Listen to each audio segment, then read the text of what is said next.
Sejam todos bem-vindos ao podcast Dandara Vive em Mim. Esse é um podcast que eu estou trazendo mulheres potências da minha convivência para falar um pouco, para nos educar um pouco sobre a questão racial. Hoje a gente tem a presença de duas pessoas maravilhosas, de duas mulheres guerreiras, e que esse episódio hoje será muito enriquecedor. Nós temos a presença aqui de Ana Maria Dias. Logo mais ela vai se apresentar, mas vamos deixar agora um pouquinho, porque a nossa convidada mestre, que veio de Guaçuí se apresentar, que é Maria da Penha. Quem é você? Então, bom dia, Dandara, bom dia, Ana. Bom dia. Guaçuí é a pérola do Caparaó, a gente tem que destacar isso, né? A nossa cidade, ela tem esse cognome, né? A pérola do Caparaó. Então, eu sou Penha, muito conhecida por Tia Penha, né? Uma vida dedicada à educação. E dentro da educação, a educação especial. Trabalhei uma vida toda. Eu sempre falo que eu tenho 2 marcos na minha vida profissional, porque eu iniciei na educação especial, na fundação da APAE de Guaçuí, sou professora fundadora da APAE, junto com uma outra equipe, e encerrei a minha vida profissional como professora de altas habilidades, né? A criação da sala do PAAT em Guaçuí se deu a partir da minha atuação como professora. Então, Tia Penha é a marca dentro da cidade, né, para os mais antigos. E mais nome de batismo, nome de casada, Maria da Penha Regina Martins Conceição. Aí todo mundo fala assim, nossa, mas que nome? Maria da Penha Regina Martins Conceição, cadê o sobrenome? Né? Aí eu falo, minha mãe, muito devota de Nossa Senhora da Penha. O Espírito Santo, nós somos marcados, né, pela presença de Nossa Senhora da Penha, que é a nossa padroeira. Eu sou do mês de abril, onde normalmente é a festa no nosso estado, né, de Nossa Senhora da Penha. Então, Maria da Penha, fazendo essa alusão, essa homenagem à Nossa Senhora da Penha.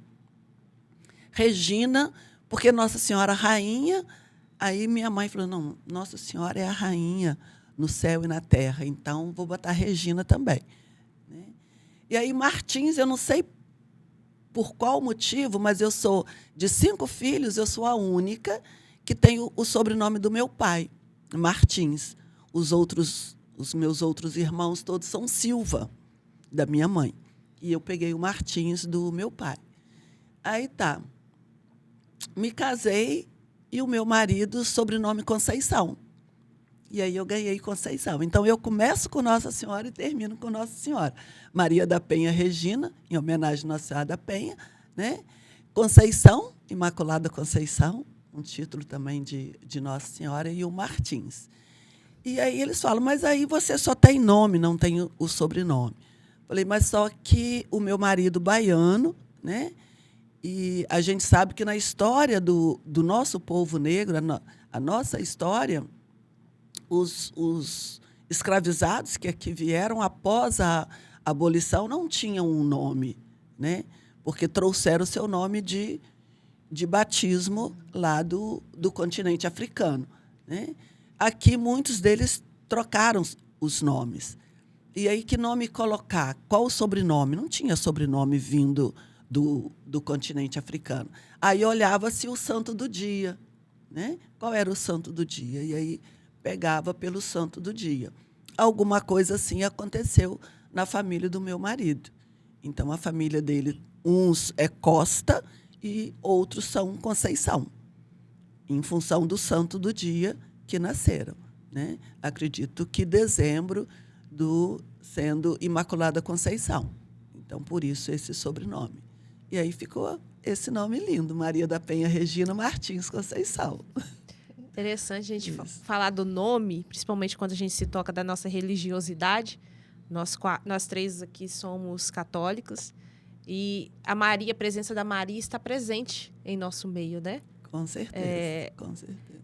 Temos o Estado, Nossa Senhora da Penha, mas também temos a padroeira do Brasil, que se fez negra, né? A negra Nossa Mariana, Senhora Nossa Senhora Aparecida. Aparecida, que se fez negra no país que é racista, no país que é muito racista.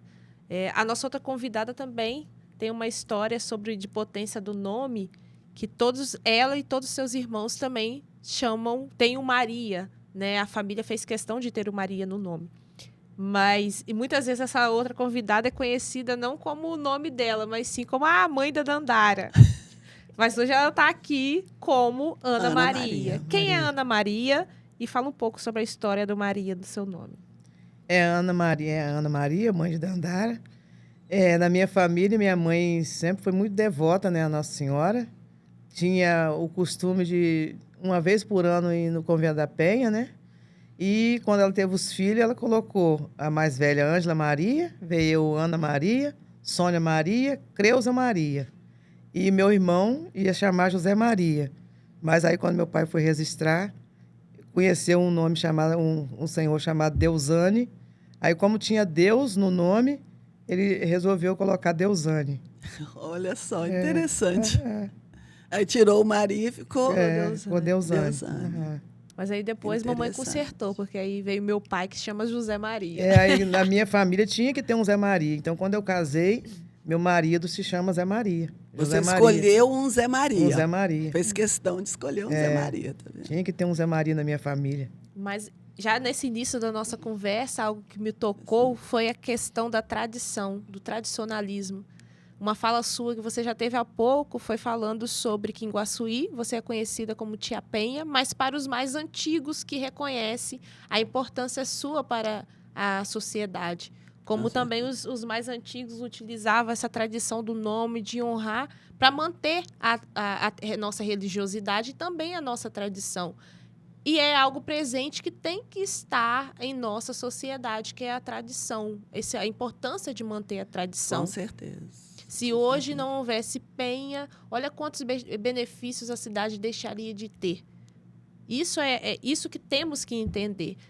Que a nossa tradição também é uma forma de resgate da nossa cultura, é uma forma também da gente estar aí na luta e na resistência, que é o que nos cabe hoje. Um detalhe interessante da vida de Penha, nós nos conhecemos na caminhada da Pastoral Afro-Brasileira. Eu ainda nem conhecia, né? Mas foi no primeiro encontro, que a gente teve a oportunidade de se conhecer. Mas até antes da gente estar hoje, uma pastoral formada, com coordenação e equipe e tudo, eu gostaria de saber da sua trajetória dentro da igreja, nesse processo educativo racial. Então, interessante isso, porque a gente sabe, quando a gente estuda um pouco mais a história do Brasil, né, e dos povos que para cá vieram, sempre se refere assim, em toda casa grande havia uma senzala, né? E em toda casa grande, ou em toda região ali, havia uma igreja e um terreiro. Não é assim? Então, eu tenho uma tradição também espírita, porque não poderia negar as raízes, né, das religiões de matriz africana. A minha mãe, por muito tempo, ela participou de centro espírita. Eles ainda dizem até hoje de linha branca, né? Um centro espírita de linha branca, né? Para diferenciar da Umbanda, da Macumba, porque não havia despachos, não havia determinadas entidades nesse centro espírita. E eu convivi muito tempo com ela, até porque não era dentro de Guaçuí, a gente tinha que sair cedinho, viajar assim, 1h, 40 minutos, 1h, para estarmos lá. E depois eu fui crescendo. A minha mãe, por volta final dos anos 70, ela se converte, através de Maria, se converte e passa a atuar firmemente na Legião de Maria, como legionária, abandona o espiritismo, né? Mas como também o espiritismo ele não trazia a presença dos sacramentos, né?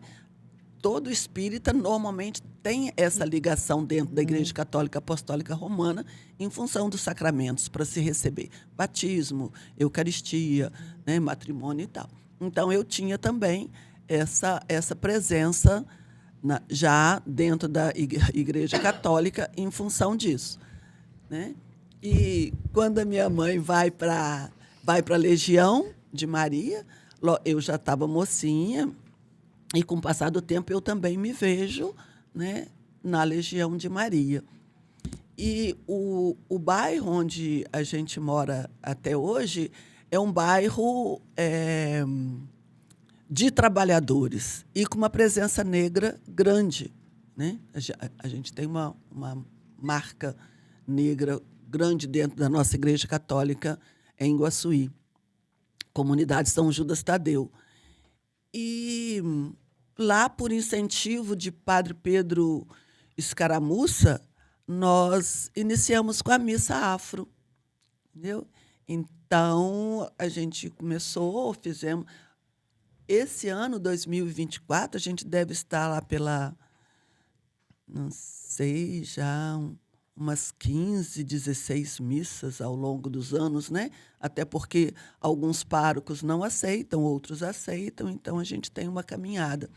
E aí começa essa presença minha dentro da Igreja Católica e principalmente dentro da uma presença mais marcante na Missa da Consciência Negra, que a gente trazia esse nome, né? Missa da Consciência Negra. Missa afro a gente usa muito pouco, quase que nem usa. A nossa missa é missa em ação de graças pelo Dia da Consciência Negra. Sempre foi. Mas, bem antes disso, interessante esse fato, eu terminei o curso normal em 1978. E aí, nós fomos a Salvador, a turma toda da escola normal. E a gente vindo, num dos dias lá, a gente estava no ponto do ônibus e passou uma turma de rapazes e deu para nós uns panfletos. E eles estavam divulgando ações do movimento negro lá em Salvador. E aquilo me chamou a atenção. Eu guardei aquele panfleto por muitos anos. E aí, voltando para Iguaçuí, eu comecei a procurar onde teria aquele movimento que eu tinha conhecido assim através de um panfleto em Salvador. E aí descobri em Vitória, pelo SECUM, né? Pelo SECUM. E, através da educação, pela minha profissão de professora, eu passei a participar também do SECUM, das ações lá em Vitória, de várias reuniões. E aí veio essa caminhada, foi se dando dessa maneira, né? Sempre muito, muito ligada do porquê da falta de espaço para mim, para os meus irmãos, porque uma família tão deixada de lado, sabe? Assim, e isso foi despertando em mim essa vontade de participar e de conhecer um pouco mais sobre o meu povo, sobre o povo negro. Foi mais ou menos por aí que eu iniciei essa caminhada, tanto dentro da igreja, através da missa, e tanto na minha vida profissional e pessoal, né? Nesse interesse de conhecer. Interessante, duas falas suas. Uma em questão que as histórias vão se batendo, né? As histórias vão se conectando. É interessante isso. Você falou da Legião de Maria, eu lembrei logo da nossa família, de vovô, vovó. E também tinha atos racistas, né? Que sofreram atos racistas. Eles contam história que, para eles estarem dentro da igreja católica, na época deles, eles tiveram que enfrentar muitos atos racistas, muitas falas racistas. Eu até me lembro, eu busquei na minha memória, porque muitas amigas falam assim, eu nunca vesti de anjinho, eu tenho um trauma porque eu nunca consegui vestir de anjinho porque eu era negra e não tinha anjinho. Nunca convidavam, né? Nunca convidavam. E aí eu comecei a pensar, gente, mas por que eu nunca vesti de anjinho também?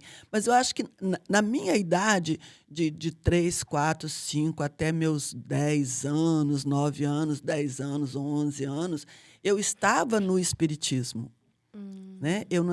A gente não tinha, até porque o nosso padre, nessa época, Padre Miguel, era um padre altamente racista. Né? Tem casos assim dele sair corrido de determinada... Tem uma história que dizem, né? A gente não tem como eu dizer que é uma história verídica, né? Mas que ele saiu corrido de uma fazenda porque ele foi lá para fazer o batizado do administrador da fazenda, que era negro, e ele queria que o menino... Ele mudava o nome das crianças. Preto tinha que ser Benedito. Tinha que ser Benedito. E aí, só que o senhor já tinha escolhido o nome do filho, que não era Benedito. Ele falou, não, mas esse menino vai ser Benedito. E aí disse que o administrador tirou o facão da cintura e falou, não, você vai batizar o meu filho com o nome que eu escolhi. E disse que ele fez o batismo e terminou a missa e dali saiu e disse, né, tinha uma espórtula, né, que era uma oferta que se dava quando celebrava missas assim particulares, né? Independente da sua espórtula ser muito boa, mas enquanto aquele negro estiver lá na sua fazenda, eu não volto mais lá. Então, a gente tinha essa presença do Padre Miguel, que desempenhava, para a sua época, aquilo que era normal, entre aspas, reproduzia, né? Reproduzia o que ele tinha trazido lá da Itália e tal. Mas, então, eu acredito, e tenho certeza, eu não estava presente dentro da Igreja Católica nessa idade de vestir de anjinho. Mas um dos fatos da nossa história como escravizados, pós-escravidão, é a resistência do povo negro com a sua religiosidade, fazendo não o sincretismo, mas a gente ainda tem em Minas as congadas, as irmandades, né? Irmandade dos negros, dos homens negros. Então, existe essa presença, existiu uma presença católica, apostólica, romana, muito enculturada dentro da nossa igreja, né? Através das irmandades, das congadas e de outros movimentos católicos da época, né? Pós-escravidão. Minha mãe tem uma história interessante, né? Que você falou de coroação, que elas irmãs elas participavam. Quer contar? Não, eu e minhas irmãs, a gente frequentava a igreja e participava das coroação, né, de Nossa Senhora, mas porque os patrão do meu pai, os dois primeiros patrão que eu lembro, né, depois que eu cresci um pouquinho, eles nunca demonstraram racismo. Aí, então, uma dessas filhas desse patrão levava a gente para a igreja. Aí, eu coroei Maria 4 vezes e minha irmã coroou Maria 4 vezes. Olha. E a gente participava de todas as coroações. Chegou um dia, nós estávamos no altar cantando, eu e minha irmã, e a gente cantava, né? Eu colocava a coroa na Nossa Senhora, estava colocando a coroa na Nossa Senhora e minha irmã cantando a música de colocar a flor. Aí um senhor branco da igreja falou assim, com meu pai, todo mundo aplaudiu depois que terminou, e esse senhor falou com meu pai assim, eu nunca vi anjo preto. Aí falou, eu nunca vi anjo preto. E teve outro caso também que meu pai ele fazia parte da Liga Católica. Aí ele era o único negro no meio dos brancos. Aí chegou um dia, já tinha um preto, né? Aí quando convidaram ele para participar da Liga Católica, meu pai, aí quando ele chegou lá, que o patrão dele apresentou ele, isso aqui vai fazer parte, de hoje em diante, da Liga Católica também. Aí um desses brancos falou assim, agora vai ser bom ele participar, porque nós vamos encangar ele com... Aí falou o nome da outra pessoa preta que tinha. Aí meu pai foi, e na mesma hora entregou o cordão e falou, não vou participar, não. Mas meu pai, aceitou. Até então, ele nunca... Minha mãe e meu pai nunca falou pra gente sobre racismo. Não sei se é porque eles não tinham conhecimento ou talvez não queria botar a gente triste com alguma coisa, né? Nunca demonstraram, mas aí depois do caso passado que papai contou esse caso pra gente. Foi ligado. É, Interessante, Ana, quando você fala isso, que as famílias não conversavam sobre racismo, né? Não se falava. E aí perguntaram para mim uma vez, né, sobre como que eu me sentia, né, como negra na sociedade, nas pessoas, se não tinha acontecido algum caso de racismo comigo, assim, bem declarado, né? E aí eu falei, gente, mas eu não lembro de nada de fato, né? Uma coisa que hoje, né? Hoje não, já tem bastante tempo que eu percebo isso, até com as minhas filhas também. Sempre na escola eu era a única negra, né? Eu tinha até, por algumas pessoas, o apelido de Penha Preta, né? Meu irmão Paulo Preto, né? Dentro da cidade. Mas eu não consegui perceber. Mas aí eu lembrava, eu busquei e lembrei que minha mãe falava sempre assim, olha, a gente tem que se manter sempre no nosso lugar. Onde você for, se mantenha no seu lugar. E eu pensava, mas que lugar é esse, né, que eu tenho que me manter? Coloque-se no seu lugar. Coloque-se no seu lugar. E aí, o lugar de um negro, de uma negra, nos anos 70, 80, 90, vocês imaginam onde que era, né? Era sempre calada, sempre cabeça baixa, sempre aceitando tudo. E eu acredito que eu sempre reproduzi isso, entendeu? Sempre no meu lugar, porque você só chama atenção quando você sai do seu lugar, né? E quer assumir o lugar, como diz o meu marido, né? Que o sol nasceu para brilhar, o sol brilha, o sol nasceu para brilhar para todos, mas brilha para poucos, né? Ele deveria brilhar para todos. A função do sol é brilhar para todos, né? Mas poucos usufruem dos raios do sol. Então, eu acredito que eu sempre estive no meu lugar de negra, de preta, né? Sempre recolhida, sempre afastada. Mas, ao mesmo tempo, eu gostava de estar onde estava todo mundo. E só que onde estava todo mundo era a maioria branca. Mas eu sempre gostei de estar. Porque eu queria participar das coisas, né? E eu acho que eu fui conquistando o meu espaço. Sempre gostei muito de estudar, então não tinha como eu tirar nota baixa, por mais que corrigisse e procurasse um erro. Entre 9 e 9,5, a minha nota estava sempre por ali, 8,5, 9, 9,5. Nunca. Eu sempre procurei andar muito bem vestida, mas aí muito pobre eu nunca conseguia estar na moda. Mas eu fazia a minha moda, sempre fiz a minha moda. Então, quando todo mundo estava de azul, eu estava de vermelho. Quando todo mundo estava de vermelho, eu estava de amarelo. Porque eu nunca conseguia estar na moda. Mas eu sempre conseguia estar muito bem comigo mesmo, do meu jeito. E era um jeito diferente.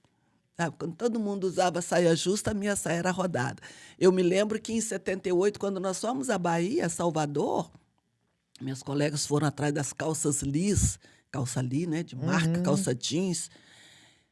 Eu comprei carne seca, aquele tecido carne seca, e a minha mãe fez uma pantalona, eu tenho a foto. Minha mãe fez uma pantalona linda para mim, todo mundo de calça jeans e eu de calça de carne seca de pantalona, entendeu? Eu me achei assim o máximo, achei o máximo e desfrutei de tudo junto diferente. com todo mundo, né? Eu não tinha dinheiro, onde que eu ia tirar dinheiro para comprar uma calça ali? 1978, gente. Minha mãe era lavadeira, foi lavadeira uma vida toda. Meu pai caminhoneiro, né? Então, assim, eu sempre estava sem me impor, mas sempre do meu jeito e sempre me sentindo muito bem.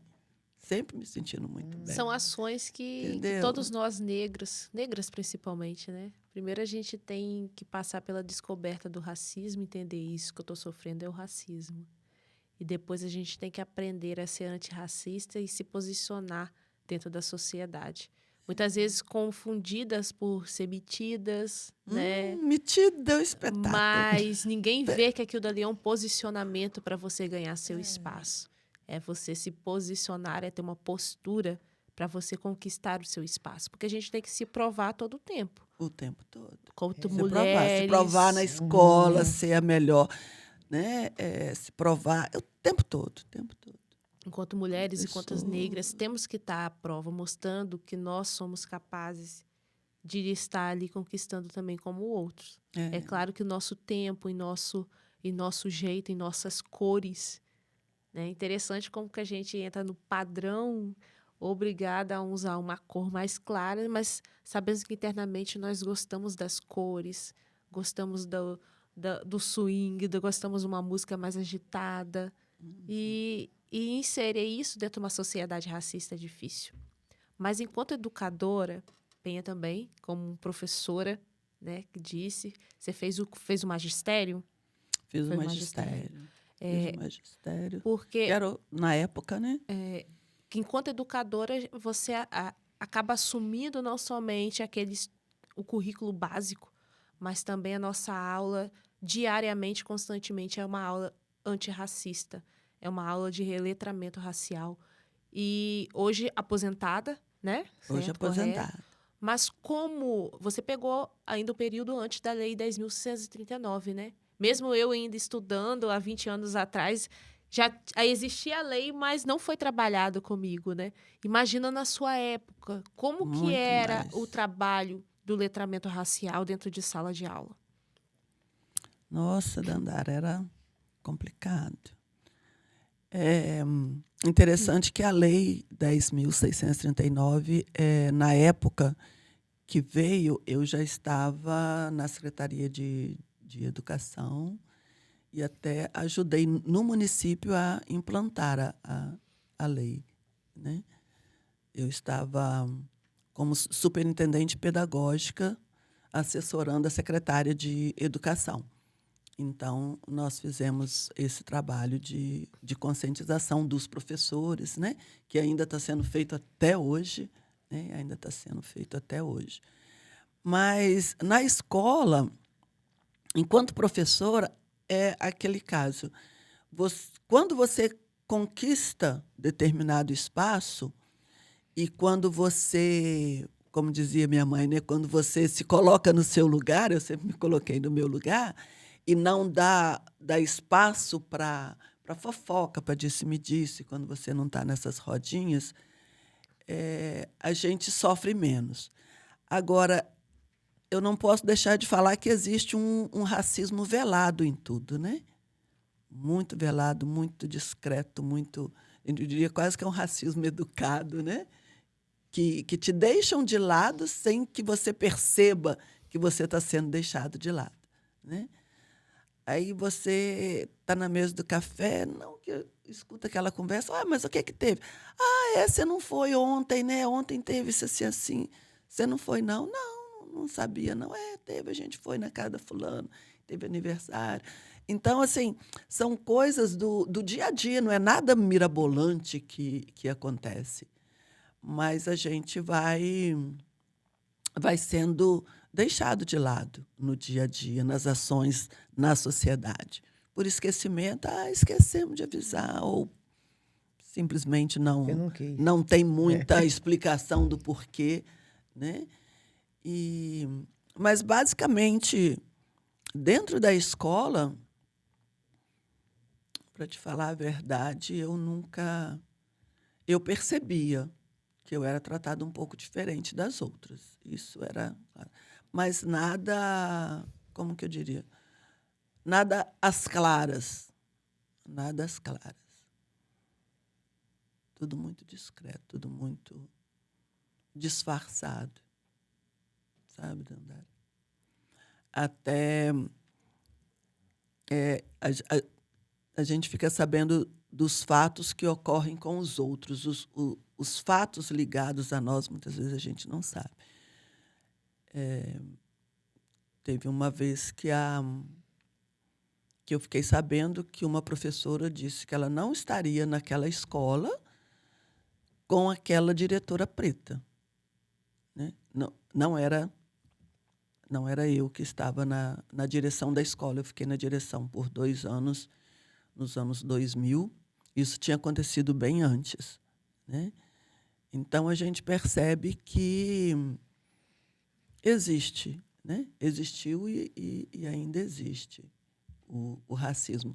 E a forma que ele existiu é a mesma que ainda acontece hoje com nossas crianças. A mesma coisa.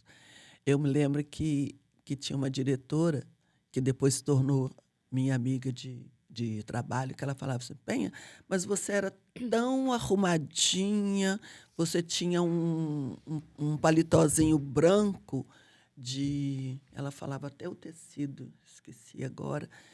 E eu olhava, gente, mas que menininha tão comportada que a mãe coloca esse casaquinho branquinho para ela vir para a escola. E os seus dentes, como que eram limpinhos? Branquinho, branquinho. Sempre falou isso, né?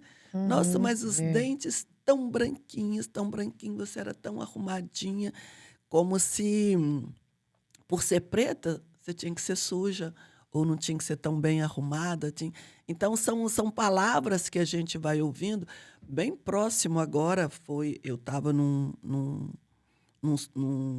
seminário nos anos 2009, 2010. Eu estava no IFES, na fila do IFES, esperando para o almoço. Uma senhora, o simpósio era especificamente sobre a raça negra, sobre o racismo, sobre a implementação da lei 10.639. E aí a senhora esbarrou em mim. Foi muito interessante. Uma amiga minha que eu tenho, Rita Fonseca, branquinha, descendente de italiana, a Rita ficou assim de queixo caído. Ela esbarrou em mim e falou assim: nossa, mas você é tão lisinha, né? Posso passar a mão? Aí ela passou a mão assim no meu braço. Ela falou: nossa, mas você é tão lisinha. Eu fiquei assim sem entender. Aí depois essa amiga minha falou: Tia Penha, aquilo foi uma discriminação, assim, não a discriminação, mas um contato com a pele preta, né, com a pele negra, e ver que a pele é normal, igual de todo mundo. Aí eu falei assim: Rita, mas a minha pele não tem nada de diferente. Ela falou: não tem, porque tem pessoas de pele branca que a pele é muito áspera. Por isso, tantos cremes hidratantes, né, para hidratar, para tirar o ressecamento da pele. Então, nem todas as pessoas que têm a pele clara têm essa pele lisinha como é a sua, entendeu? E isso agora, 2009, 2010, esse fato aconteceu. E até mesmo por viverem, por não saberem, por serem educados. O racismo é ensinado. Se educa a ser racista. E isso é uma curiosidade simples, mas que foi implantada dentro desse ser, dentro das pessoas. Uma vez eu contei que um aluno chegou para mim e, curiosidade, queria colocar a mão no meu cabelo. E quando colocou, nossa, mas é macio. Acontece muito comigo. Isso, mas é pela inocência mesmo. Inocência. Porque foram educados que o cabelo no negro é como um bombril. E ele tem o toque do bombril. Então, ele vai achar que realmente é aquilo, que realmente machuca como um bombril. Então, são detalhes, são educações erradas que foram feitas nessas pessoas. Então, e muitas vezes são inocentes. Só que a gente tem que fazer um trabalho educativo para que seja eliminado esse racismo presente em nossa sociedade. Com certeza. Você falou há um tempo mais atrás um pouquinho que você teve um contato com esses movimentos antirracistas quando você saiu do seu município. E mesma coisa aconteceu com a irmã da minha mãe, minha tia Ângela, que foi a pessoa que me deu esse nome, Dandara. Porque ela só teve o contato realmente com esses movimentos quando saiu da cidade pequena. Quando entrou numa cidade que já era maior, que a luta já estava mais estabelecida. E interessante que eu nasci em 94, 300 anos da morte de Dandara dos Palmares. Então, daí que veio a inspiração de Dandara no meu nome, que partiu da irmã de mamãe, mas que minha mãe nem não conhecia, meu avô também não conhecia esse conteúdo, né? Não tinha propriedade de conteúdo, de teoria para falar.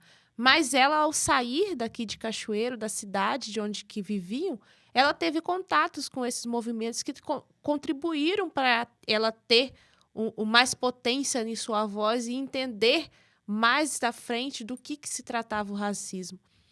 Duas questões, né? Quando que você conheceu, quando você teve não, isso que eu estou sofrendo é racismo e eu não quero deixar que minha família também passe por isso. Que inspirou também o nome da sua filha, que também se chama Dandara. Com outra certeza. Coincidência nossa. Dandara. Mas qual foi o primeiro contato e quando esse primeiro contato partiu também para que você não deixasse, trabalhasse principalmente com sua família sobre a luta antirracista? Então, eu trabalhei na zona rural até 1980. 1980, 82, eu vim para Guaçuí, dando aula dentro da cidade, né? E aí nós tivemos uma diretora que tinha atuado em Vitória, Aninha Mora, né? E estava retornou para a cidade e foi estar como diretora lá na escola Isaura Marques. E aí, em conversa com a Aninha sobre as questões do negro, ela como diretora negra, né? E aí eu comentando com ela, falei assim, a gente sabe tão pouco sobre a nossa história, né? O que a gente poderia fazer, que a gente tem que ter um conhecimento maior. E aí, conversando com ela articulou com outras pessoas, e aí nós criamos um grupo de estudo, Mocurã, em Guaçuí, Movimento Cultural da Raça Negra. Nós criamos esse grupo. E aí a gente se reunia de 15 em 15 dias, reunia uma vez no mês, para estudar as questões do negro. Aí cada um levava a sua história, né, seu preconceito, aquilo que tinha sofrido. E a Aninha já tinha um conhecimento maior por estar vindo de uma cidade maior, né, de um grande centro, que era Vitória, que ainda é. E aí iniciamos, eu, Aninha Mora, Fábio Arruda, depois chegou Chicão, minha irmã, Maria Aparecida Silva, hoje falecida, e aí a gente estudava. E aí foi onde a gente foi tendo esse conhecimento. Aí conhecemos Zumbi dos Palmares, e aí conhecemos Dandara, e aí, quando eu fico grávida, eu falei, não, essa vai ser Dandara. A minha primeira filha, Ana Carolina, que é em homenagem à minha sogra, esposa, mãe do meu marido, José da Conceição. Até eles acham engraçado que eu sou Maria da Penha Regina Martins Conceição, e o marido José da Conceição. Aí eles falam assim, nossa, mas que nome grande o seu. Aí, quando chega a vez deles, eles falam assim, nossa, mas é só isso? Não tem mais nada no nome do senhor, não? E fala, não, é só José da Conceição. O dela já cobre o meu, né? E aí, Ana Carolina, por causa da avó, da avó por parte de pai. O Juliano, que foi escolhido pelo meu marido. E Dandara. Eu falei, não, Dandara, o nome dela seria Tchucarramãe, o nome de uma tribo indígena, Tchucarramãe. Aí, depois, veio Dandara, né? Aí, num dos nossos estudos, estudando sobre Zumbi, aí estudamos sobre a esposa de Zumbi, a mulher, a grande líder guerreira Dandara. Falei, não, vai ser Dandara. Aí cheguei em casa, conversei com o marido e fiz o convencimento, e aí surge Dandara. Mas tudo passa pelo estudar, pelo buscar o conhecimento. O Mocurã, nós reunimos por muitos anos mesmo, quase uns 10 anos, estudando. E aí depois a gente viu assim, e agora? A gente já sabe tanto, como que nós vamos repassar isso? E começamos a marcar visitas nas casas, tipo um círculo bíblico, entre aspas, mas que não era círculo bíblico, onde a gente ia e repassava aquele conhecimento a partir do interesse das pessoas. Mas aí foi chegando também a visibilidade.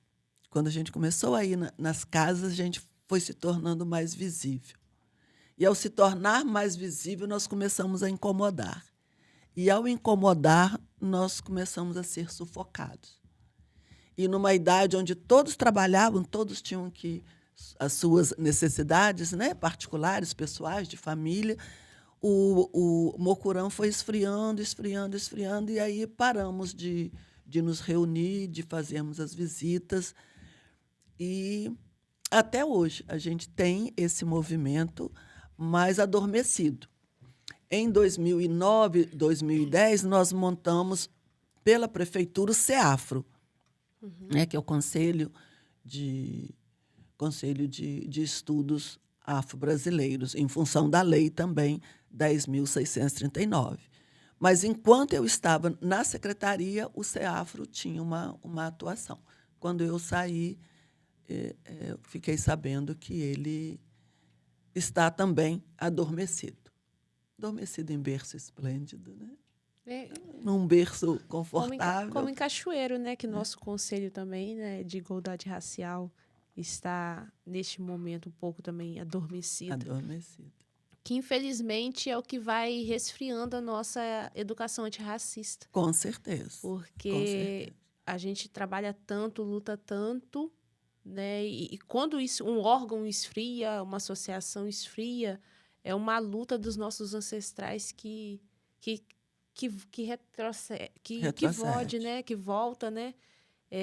E é uma dificuldade para nós. Parece que, assim, 10 ações, quando tem uma errada ou uma falha, aquela falha já recai sobre todas. Reflete, respinga em todas, e isso dificulta muito. Desestimula. Tem uma música que diz assim: eu agradeço ao meu Deus Criador a grande força dos nossos ancestrais. E, infelizmente, tem muitos que ainda esfriam, não? Que deixa quieto, e acaba o quê? Acaba a gente perdendo, desvalorizando os nossos ancestrais que tanto lutaram para que nós não estivéssemos hoje. Com certeza. A gente sempre eu faço uma brincadeirinha com meus alunos, falo: imagina se fosse ao contrário, se esses nossos ancestrais não tivessem lutado, resistidos pelas as religiões de matriz africana, que é uma grande resistência. A gente jamais pode ter um olhar de racismo religioso, de intolerância religiosa, porque a resistência do negro está presente nelas, nas suas ações, nas suas formas de oferendas. E não só isso, Dandara. Já tem pesquisa que, dentro do candomblé, muitas histórias, muita língua, né, muito conhecimento linguístico se perpetua dentro do candomblé, né, das reuniões do candomblé. Então, a gente vê que tem também esse lado cultural, né, que essas religiões de matriz africana... eu gosto muito de falar sobre a questão do despacho, né, que todo mundo tem tanto medo. Aí tem um despacho na encruzilhada, né, tem ali uma energia negativa, é perigoso e tal. Só que esses despachos... Você sabe a história? Claro que você sabe. Não, pode né? contar para nós. Né? Os despachos, eles surgiram, Ana, a partir não como despacho, mas no tempo da escravidão havia aqueles negros que não aceitavam, né, o trabalho de escravo. Então, eles fugiam, formando os quilombos, né?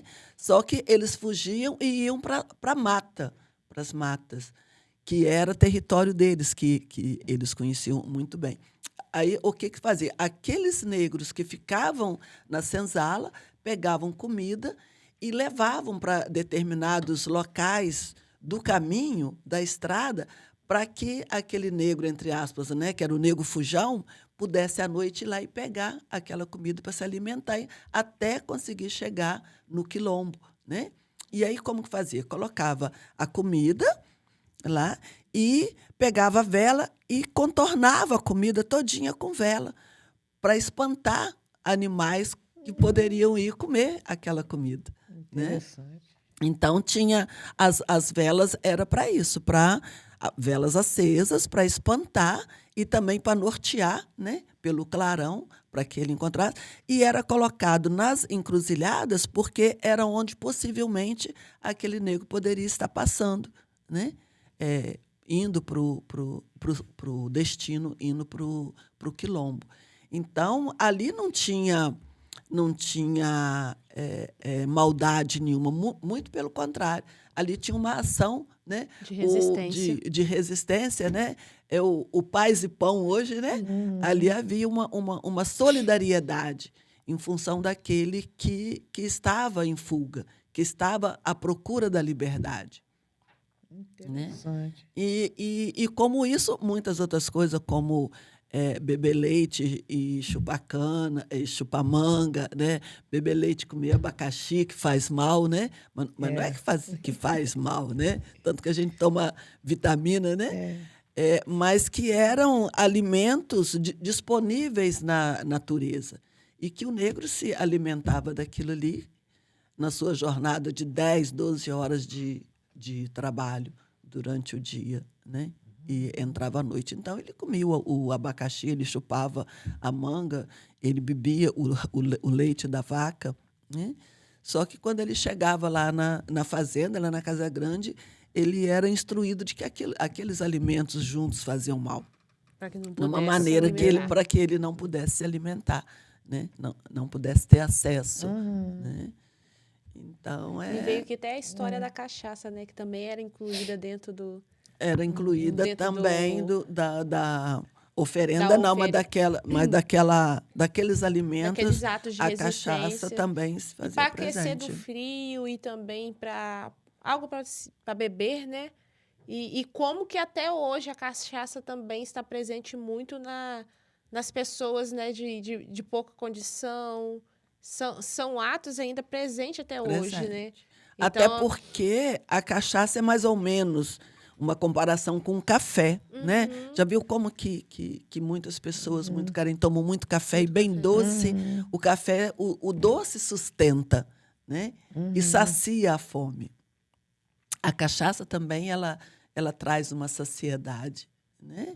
E o negro também, trazendo lá da África, ele sabia como fazer a cachaça, ele sabia trabalhar com a cana, né? Para fazer o açúcar, para fazer a cachaça, para fazer o melado, para fazer a rapadura, né? E esse conhecimento ele traz também para a fazenda, né? Para as grandes fazendas, para a casa grande. Então, esse conhecimento dessa... Como também ele traz o conhecimento para as minas de ouro, né? O conhecimento para a marcenaria, para a serralheria. Tudo isso veio desse conhecimento que esse povo escravizado trouxe do continente africano, né? Que eu gosto sempre de falar continente africano, né? Que fala África, parece que é um país, né? Nós somos 54 países dentro do continente africano, né? Então, todo esse conhecimento esse povo tinha lá dos países africanos e trouxeram para cá. Como que a visão eurocêntrica prejudicou, né? Quanto que eliminou, colocou como algo que não prestava, que era do... Que era do mal, do maligno. E usou disso e acabou... E usa ainda até hoje. E usa até hoje de maneira disfarçada, né? De uma maneira mais romantizada, mas que até hoje está presente. Quanto que a gente tem tanto valor à Europa, a outros países, e a gente tem uma dificuldade de se assumir como brasileiro, de identificar que a nossa cultura ela não é formada por uma descendência, não, mas por uma mistura de descendências. E quanto que isso que o brasileiro tem uma dificuldade. E com uma influência muito grande africana, né? É uma mistura, mas a influência africana é muito grande. Está presente em nossas falas, presente em nossas roupas, presente na nossa cultura, né? Do que nós construímos, tem a base africana ali. E a gente não dá valor a isso. Não. E acaba, muitas vezes, também tentando até embranquecer, né? Branquear esses traços que veio da mãe África, né? Nós, em conversas, temos a dificuldade de dizer mãe terra, mãe África, que também são traços da nossa cultura afro-brasileira, africana, mas e reconhecer como seres da natureza iguais, né? Perante a natureza, que somos parte dela. E isso acaba o quê? Com essa convicção de ser superior, e até os dias atuais a gente ainda sofre o processo de colonialidade, né? Que são essas formas estruturadas em nossa sociedade que promovem ainda o racismo, que promovem ainda a diferença de uma raça, né? Hoje a gente até entende que não existe cientificamente, mas Uma pela raça. história cultural foi implantada que somos diferentes da nossa cor. Com certeza. E aí a escola, eu penso assim, a escola ela precisa assumir realmente a implementação de tudo que vem com a Lei 10.639, né? Para poder dar visibilidade, né? Às nossas crianças negras, nós negros, a gente não se vê, né? Meu filho fez uma viagem agora, uns 15 dias atrás, com a esposa, e aí ele falou, mãe, tinha lugares, a maioria dos lugares que nós fomos, o único negro era eu. E ainda, né? Em pleno século 22, 23, né? Ele falou, a gente ainda não se vê, a gente ainda não se vê como pessoa, como consumidor, como aquele que tem condições de pagar por um hotel bom, condição de pagar por um restaurante bom.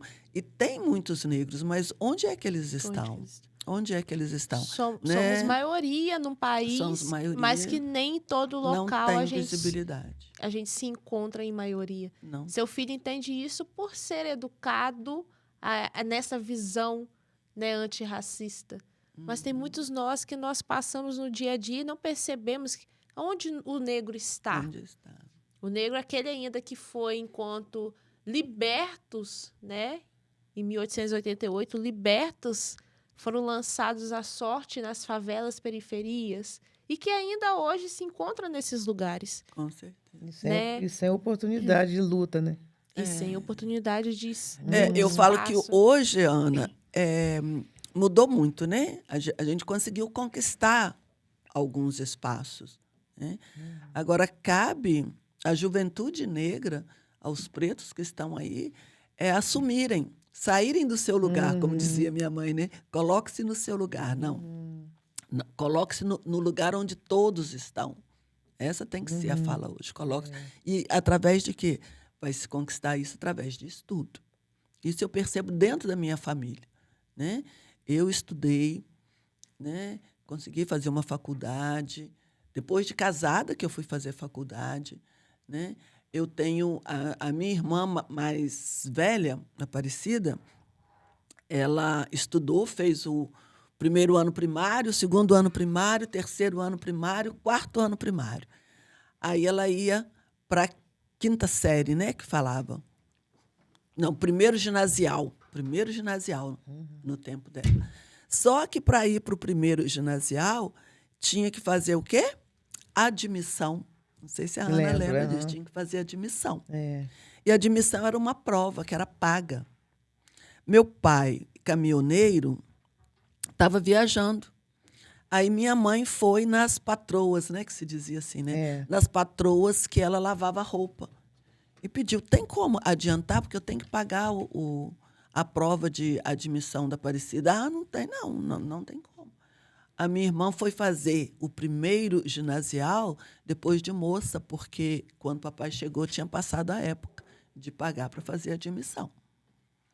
E, na realidade, quando a gente vê a pirâmide da educação, é exatamente isso, né? Hoje tem Enem, né? Mas antigamente era o vestibular, né? Que já fazia ali uma seleção, né? Aquele que não conseguia passar para o vestibular estava fora. Né? Conquistamos o Enem, que já abre as portas. Mas aí eu vejo que quando a gente busca a história da educação, a história do ensino e a questão do negro, né, a gente vê que hoje as nossas crianças pretas elas têm que mudar o modo de pensar, elas têm que buscar perspectiva, né? As crianças hoje, do modo geral, todas estão sem perspectiva. Antigamente, a gente costumava perguntar, o que você vai ser quando crescer? Né? Hoje em dia, essa pergunta caiu até de moda. Quase não se pergunta mais o que você vai ser quando crescer. Né? E para a criança preta, muito menos se pergunta. Né? Eu tenho uma neta que ela é negra de pele branca, a Valentina, que o pai dela é branco. Né? E aí nós conseguimos fazer uma lavagem cerebral na Valentina, porque ela quer ser professora. Igual a vovó Penha, eu vou ser professora. Aí minha filha, meu genro conseguiram colocar, então você vai ser professor de medicina. Aí eu achei tão bonitinho que eu peguei lá na casa dela, minha filha mostrando a revistinha Nosso Amiguinho. A revistinha está voltando, né?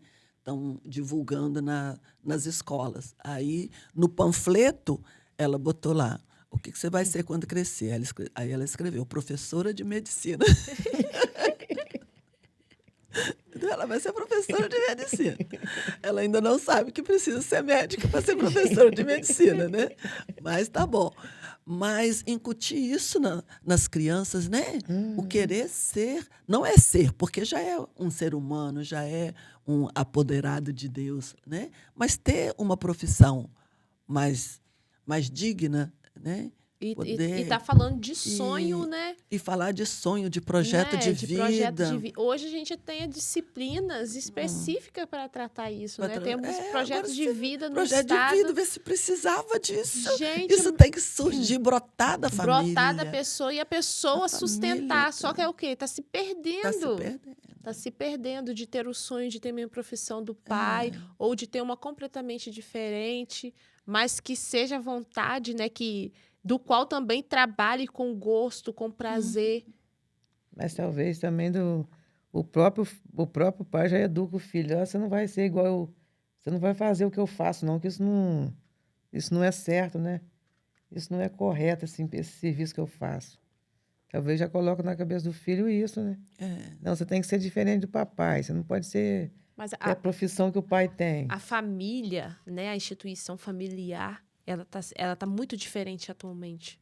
Não em questão de família tradicional, mas a questão de como educar os seus filhos. Questão dos valores. Nos valores. Os valores. Né? Moral, ética, valor.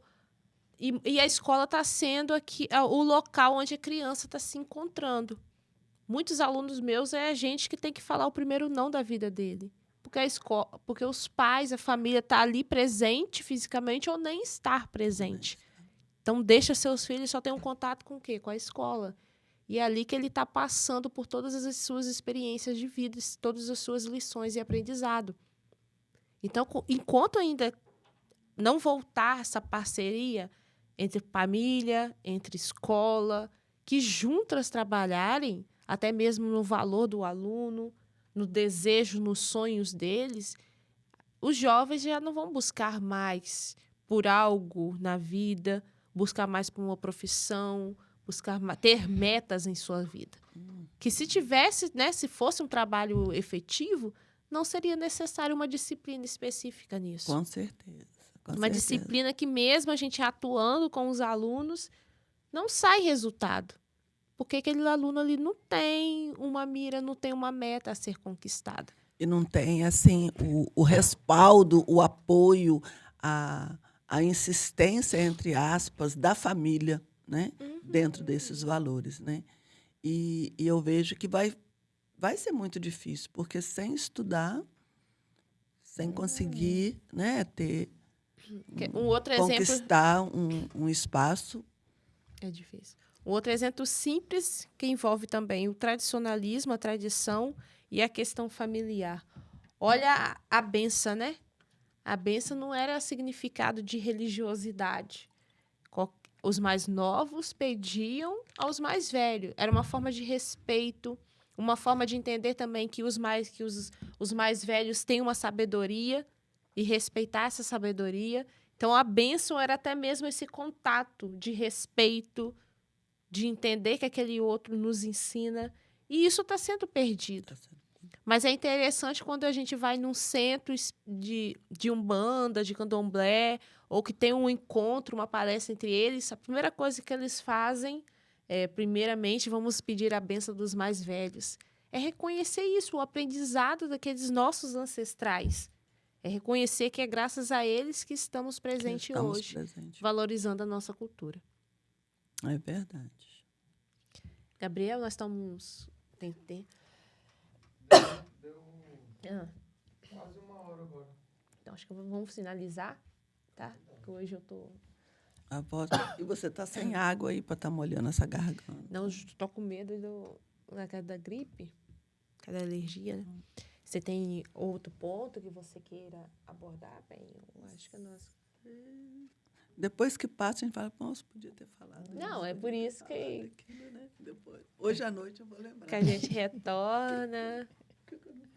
Não, mas vai ter outras oportunidades. Eu queria falar aquela hora que você estava falando aí do ensinamento. Minha mãe sempre falava, que você estava então, falando. Vamos retornar, que aí a gente... Tá. Você lembrou de um ponto, né, que você queria mencionar anteriormente? Era sobre o quê? Era sobre, igual a Penha falou aí, a respeito dos despachos, né? Aí, a respeito de que fazia mal as coisas. Minha mãe sempre falava assim, criança, isso aí faz mal. Aí acontecia outra coisa, criança, isso aí faz mal. Mas sapato nunca, virado faz mal. Porta do guarda-roupa aberto faz mal. A porta do guarda-roupa... Andar de costa faz mal. Mas ela nunca explicou que mal que faz, né? E eu sempre fico... Até hoje eu sou curiosa nessa parte. De que você queria saber que mal que fazia. Mas aí agora já não tenho ela mais para... Mas era a forma, responder, né? Penso eu que é a forma dos antigos também ensinarem aos mais novos. Eu acho que era uma forma de educar. Era através da educação do medo, né? Então, do temor. A moça, para não dar em cima dos padres, olha, casar com padre vira mula sem cabeça. Então, são formas, através do medo mesmo, a teologia, a pedagogia do medo, para que a pessoa não caísse nisso, né? Como a mistura do ovo, do leite com as frutas, porque o leite era para ser os senhores, né? As frutas também. E eles tinham que se alimentar da ração que era deixada para eles. Então, para que eles não... grande feijoada deliciosa. Para que eles não chegassem nisso, então, através da pedagogia do medo... o seu senhor ensinava isso. E isso foi passando de geração. Era a forma de se educar, através do medo. Até o xixi, ela falava assim, vocês moças, não podem fazer xixi na beira da estrada. Aí eu fiquei um dia e perguntei, mas por que, mãe, que não podemos fazer xixi na estrada? Porque senão vocês vão ficar falada. Olha só. Eu achava interessante, né? E tudo como a gente vê a força da palavra. Não é? Parece que não, mas a força da palavra e a insistência do falar e do repetir, né? De geração em geração, anos e anos, décadas e séculos, se falando a mesma coisa, Preto, quando não suja na entrada, suja na saída. Né? Nega do cabelo duro, qual é o pente que te pentei? Então, são assim... São expressões que foram sendo usadas, né? E ações tomadas que foram fazendo com que a gente não tivesse, né? Nem a coragem de ser o que a gente queria ser na sua essência. Vamos dormir logo que amanhã é dia de branco. Né? Então, e o preto, onde que estava? E o preto. E aí você não se via, né? Não se via na revista, não se via. Por exemplo, eu tenho uma revista lá em casa, revista Cláudia. Não vou lembrar a data. Antiga, não vou lembrar a data.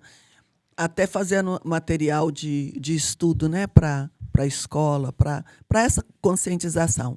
Aí a única negra que tem na revista, ela está de avental, é empregada doméstica, ao lado da patroa branca, fazendo propaganda da máquina de lavar. Né? Brastemp, quando a Brastemp estava lançando a máquina de lavar. Brastemp. O restante da revista todinha, você não vê. Né? Não se via. Né? Hoje em dia, eu nem sei, porque eu mesma quase que não folhei. Mas se você pega, por exemplo, uma revista Caras, hoje em dia, né? quantos negros que você vê? E mesmo assim, e Ali, muitos negros né? que a gente vê ainda são embranquecidos, né? Muito embranquecidos, que seriam os Pra- jogadores de Para futebol, conseguir o né? espaço, Um negar a sua cultura, negar a sua Negar- raça para se posicionar ali, para estarem ali. para estarem ali. Então, essa invisibilidade que ainda hoje acontece, né, nos afasta desses espaços, né? Eu lembro também uma vez que a única coisa que eu lembro de racismo, mas eu naquele tempo eu não entendia o que era racismo, porque igual eu falei que minha mãe não falava, nem meu pai. Aí a gente estudando, aí tinha uma colega branca, né? Aí eu e ela sempre ficava juntos. Chegou um dia, uma outra moça falou assim: sai daí, sua preta. Aí você é negra. Você não tá vendo que você tá da cor do dia? Não, você não tá vendo que você é a cor da noite? Aí eu não entendi nada. Aí a outra branca, que minha amiga, falou assim: Ana, não liga não. É porque eu sou diferente de você, porque ela é diferente de você, que ela nasceu de dia e você nasceu de noite. E aí eu fiquei sem saber. Depois do caso passado, agora que eu entendo o que é racismo, né? Que ela já estava me chamando de preta por causa de racismo, né? Tem coisas que acontecem que a gente crua. A E gente a gente não... Não entende. O desconhecer, né? desconhecer. O Outro desconhecer. também que os colegas, outro caso também que os colegas riam muito de mim, eu e minhas duas irmãs. Aí só para fazer nós chorar e ficava rindo de nós, todo mundo juntava rindo da gente. Eu não sabia que era o racismo também. Hoje, Seria um bullying. hoje era bullying que estava fazendo com a gente. E eu não sabia o que era. Hoje está mais fácil também, porque hoje tem televisão, tem rádio, tem... Mudou muito essa realidade. Celular, tem, né? A gente agora naquele tempo não tinha. Não tinha como a gente saber, né? Porque... Eu lembro o cabelo. Meu pai... Eu gostava de usar meu cabelo natural, não gostava daquele negócio de alisar, sabe? Passar o pente quente, porque passava aquilo, Guaçuí muito frio, a gente ia linda, maravilhosa, cabelo lisinho, ia para o baile, ia para a festa de setembro. Quando voltava, aquilo estava tudo crespo de novo, por causa do sereno, muito frio, né? Eu falava, gente, mas por que eu não posso sair com o meu cabelo do jeito que ele é? Aí eu fazia o coquinho, né? Aquele que você faz sempre, fazia coquinho, depois soltava e botava o meu cabelo alto. Meus colegas olhavam assim, mas eu estava nem aí, né? Saía, eu gostava, entendeu? E porque quanta coisa que a gente não podia fazer, não pode. Aí um dia desse, uma colega, ainda quero falar com ela, que foi terça-feira passada, não tive tempo. Ela falou, pois é, porque tem um tipo de roupa e um tipo de roupa para cada lugar. A gente pode ir no fórum de shortinho, de camiseta, com o cabelo todo assim. Aí quando ela falou com o cabelo todo assim, eu falei, mas eu vou com o meu cabelo todo assim no fórum. Mas aí não tinha como, que ela estava dando a palestra, não podia interromper. Mas daquela falou, quando você for repetir aquela palestra, você não fala do cabelo, não, porque eu vou com o meu cabelo todo assim. Entendeu? Eu vou com o meu cabelo. E é sempre assim, né? Eu vou com o cabelo todo assim, né? Todo espinhudo, né? Mas é porque também só quem passa que sofre, né? Esses detalhes. Exatamente. O pente quente doía tanto o corpo como a alma, né? Que a gente tinha que tentar se parecer com o outro. Essa semana eu fui fazer uma escolha de roupa e pela foto eu vi aquela roupa ali. Eu até contei para meus alunos depois. Eu vi aquela roupa pela foto de longe. Nossa, estampa linda. Aí quando que eu recebi a roupa, que eu vi, a estampa dela era toda de banana. Aí eu falei assim com meus alunos, eu podia, né? Só que assim, a primeira impressão que eu tive com ela, de todo o sofrimento que a gente carrega, de toda a bagagem pesada que a gente carrega, era que com certeza alguém ia fazer uma piadinha de mau gosto. Que não é piadinha de mau gosto, que é o racismo. Então, a gente está machucado, né? A gente tem não só a cor, não só a pele, não só o físico machucado, mas a alma machucada. A cicatriz, né? A cicatriz que não se sarou, mas a cicatriz ficou. E por isso, igual a fala dessa colega sua, para ela não pode ser simples, né? O cabelo, talvez o cabelo liso, quando tá um pouquinho arrepiado assim, Mas para nós Não tem a alusão do Não cabelo tem. negro, mas para nós reflete. muito, Como? machuca muito. São falas que o outro tem que ter a empatia de se A colocar no empatia. outro, no lugar do outro. E de perceber que aquilo pode magoar Magoar. alguém. Mas foi maravilhoso esse encontro, né? Tive a oportunidade de unir duas pessoas muito importantes vendo? na minha vida. O podcast Dandara Vive em Mim, ele foi pensado nisso, porque nós aprendemos com quem está à nossa proximidade. Nós não temos, muitas vezes, referência em mídia, referência em mulheres famosas da atualidade, mas são essas mulheres que estão ao nosso lado que nos fazem ser uma pessoa melhor, que nos fazem contribuir para nos entender como mulheres negras e também agir contra o antirracismo, né? Com Agir certeza. contra o racismo em nossa sociedade. Então, quero agradecer a sua presença aqui. Hoje eu trago A Lembrança, que é um livro de Luciene Carla, que é um livro que é muito importante, que como esse podcast foi pensado para aqueles que... Para até mesmo as pessoas simples entenderem, esse livro também foi pensado nisso. Então, qualquer pessoa, até mesmo um semi-analfabeto que tiver o contato com ele, suas palavras claras, objetivas e simples, um linguajar simples, vão compreender. E como também esse material do podcast que a gente está se construindo aqui. Ai, que bom. Agradecer também a presença de mamãe aqui, de Ana Maria, nesse último episódio. Então, estamos finalizando o nosso trabalho. Foram gravados 5 episódios, trouxemos 5 mulheres principais para estarem participando.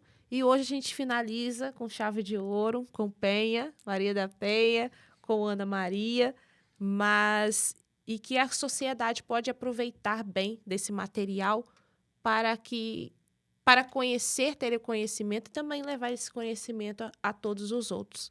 Quero, neste momento aqui, convidar o Gabriel, que ele ficou por trás das câmeras. Com certeza. Esse é o presente que foi pensado para todos os que contribuíram, de certa forma, para esse merecido, projeto. né? Mais que merecido. Esse projeto está ali. Então, é isso. Estamos Eu finalizando. gostaria só de finalizar. Com certeza. Eu tentei buscar, mas acabei esquecendo em casa uma fala da Elisa Lucinda, que eu queria estar lendo um trechinho da poesia dela, mas não. Elisa Lucinda palestrou para nós ano passado, e uma coisa muito interessante que ela falou é a semelhança, né? Por exemplo, em Iguaçuí, muitos me chamam Tia Ana. Ei, Tia Ana, tudo bem? Ei, Tia Ana, tudo bem? E aí, Elisa Lucinda disse que ela também, muito confundida com outras atrizes negras, né? Ei, Thaís de Oliveira. Ei, Thaís. Ela falou, gente, mas não tem nada da Thaís Oliveira, como é que esse pessoal me chama? Aí ela falou que eles acham que é preto, é tudo igual, né? Não nos olham no rosto para ver que você é Dandara, que ela é Ana Maria, que eu sou Penha, né? E aí eu comecei a fazer essa experiência, né? Ei, tia Ana. Falei, não, eu sou tia Penha. É mesmo, tia Penha.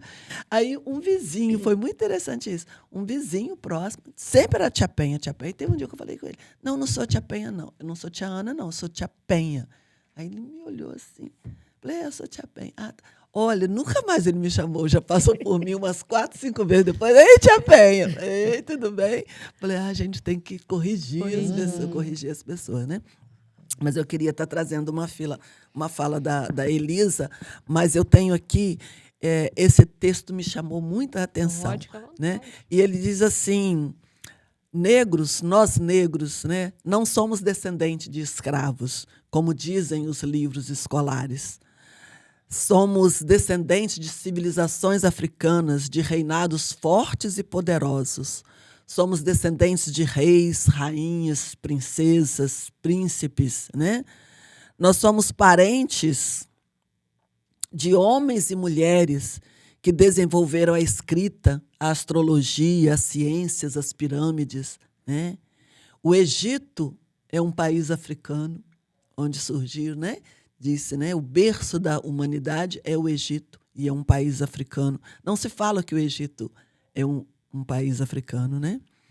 Nós somos fruto de um povo que desenvolveu as técnicas agrícolas e que domina a medicina alternativa. Nós somos fruto de um povo que conhece as folhas e o despertar do poder de cada uma delas. Então, esse texto ele fala da nossa valorização, né? De onde viemos, de quem somos na realidade. Somos como todos os outros, né? Temos nossas histórias e temos a grande contribuição para esse país, em tudo por tudo, né?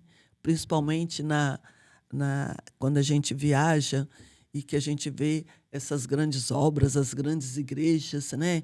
As grandes mansões, as construções antigas por esse país afora, né?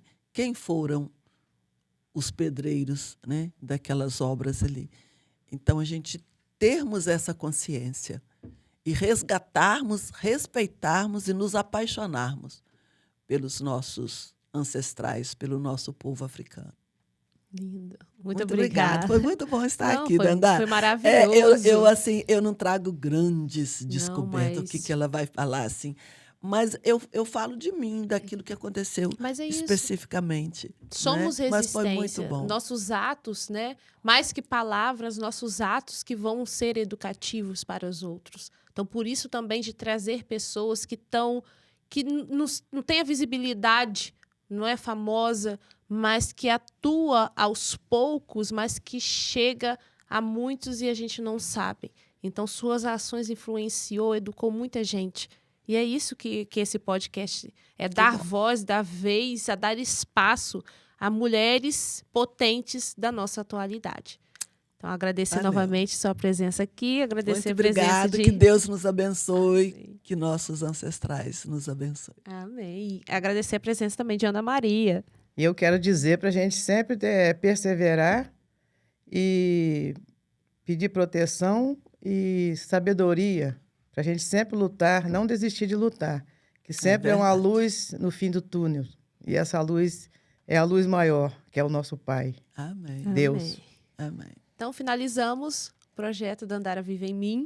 Agradeço a todos que contribuíram para que esse sonho fosse realizado e que mais projetos como esse também possam surgir para a educação racial em nosso país. Obrigada a todos e até a próxima. Amém.